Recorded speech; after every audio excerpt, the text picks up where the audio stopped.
ನಾನು ನಿಂಗರಾಜು. ಜ್ಞಾನ ಜಗತ್ತು ಗ್ರೂಪ್ಗೆ ತಮ್ಮೆಲ್ಲರಿಗೂ ಆತ್ಮೀಯ ಸ್ವಾಗತ. ಇಂದಿನ ವಿಡಿಯೋದಲ್ಲಿ ಇಂಗ್ಲೀಷ್ ಗ್ರಾಮರ್ ಬಗ್ಗೆ ಮಾಹಿತಿಯನ್ನು ನೀಡ್ತೀನಿ ಇರ್ತಾರೆ. ಪ್ರತಿದಿನ ನನಗೆ ತಿಳಿದಿರುವ ಮಟ್ಟಿಗೆ ಒಂದು ತರಗತಿಯನ್ನು ಮಾಡ್ತೀನಿ ಇರ್ತಾರೆ. ಈ ದಿನ ಪ್ರಿಪೋಷನ್ ಬಗ್ಗೆ ಮಾಹಿತಿಯನ್ನು ನೀಡ್ತಿದ್ದೇನೆ. ಪ್ರಿಪೋಷನ್ ಬಗ್ಗೆ ಅಂದರೆ ಕನ್ನಡದಲ್ಲಿ ಸಂಬಂಧಕವೇ ಅಂತ ಕರೆಯುತ್ತೇವೆ.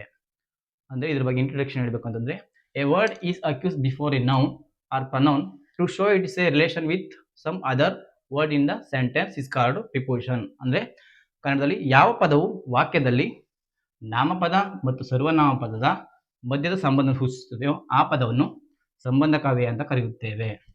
ಅಂದರೆ ಯಾವೊಂದು ವಾಕ್ಯದಲ್ಲಿ ನಾಮಪದ ಮತ್ತು ಸರ್ವನಾಮಪದದ ಮಧ್ಯದ ಸಂಬಂಧವನ್ನು ಸೂಚಿಸುತ್ತದೆ ಅದನ್ನು ಸಂಬಂಧಕವೇ ಅಥವಾ ಪ್ರಿಪೋಷನ್ ಅಂತ ಕರೆಯುತ್ತೇವೆ.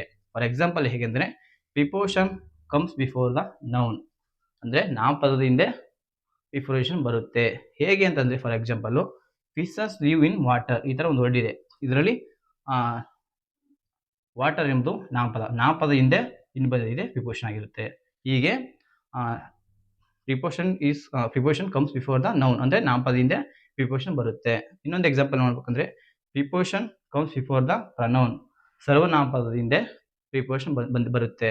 For example, Rama is angry with you, ಹೀಗಿರುತ್ತೆ. ಇದರಲ್ಲಿ ಯು ಅನ್ನೋದು ಸರ್ವನಾಮಪದ, ವಿತ್ ಅನ್ನೋದು ಪ್ರಿಪೋಷನ್ ಆಗಿರುತ್ತೆ. ಅಂದರೆ ಸರ್ವನಾಮಪದ ಹಿಂದೆ ವಿತ್ ಬಂದಿದೆ. ಹೀಗೆ ಪ್ರಿಪೋಷನ್ ಬಗ್ಗೆ ಇಂಟ್ರೊಡಕ್ಷನ್ ಆದಮೇಲೆ ಈ ಒಂದು ಪ್ರಿಪೋಷನ್ನ ಯಾವ ಸಂದರ್ಭದಲ್ಲಿ ಬಳಸಬೇಕು ಅನ್ನೋದನ್ನ ತಿಳ್ಕೊಳ್ಳೋದಾದರೆ, ಪ್ರಮುಖ ಸಂಬಂಧಕವಯ ಉಪಸ್ವರ್ಗವನ್ನು ಸರಿಯಾದ ಬಳಕೆ ಯಾವ್ಯಾವ ಸಂದರ್ಭದಲ್ಲಿ ಉಪಯೋಗಿಸ್ತೇವೆ ಅನ್ನೋದಾದರೆ, ಮೊದಲನೇದು ಸ್ಮಾಲ್ ಟೌನ್ ಆ್ಯಂಡ್ ವಿಲೇಜಸ್ ಬಂದಾಗ ಬಳಸ್ತೇವೆ.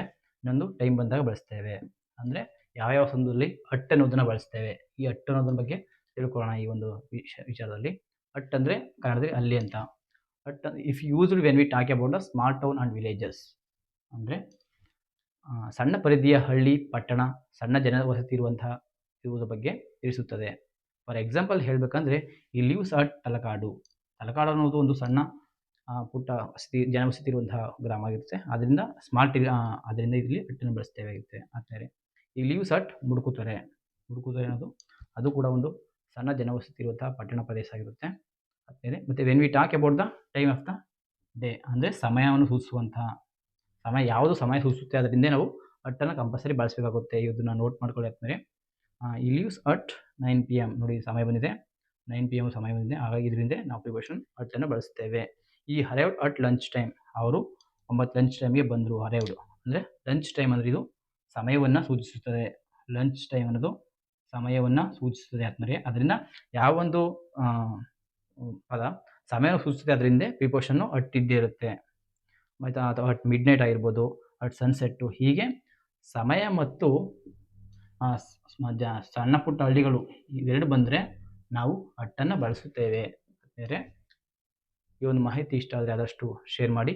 ಮುಂದಿನ ತರಗತಿಯಲ್ಲಿ ಇನ್ನು ಉಳಿದಂತಹ ಪ್ರಿಪೋಷನ್ ಬಗ್ಗೆ ತರಗತಿಯನ್ನು ಮಾಡ್ತೀನಿ. ಆದಷ್ಟು ಒಂದು ಸಪೋರ್ಟ್ ಮಾಡಿ. ಧನ್ಯವಾದಗಳು.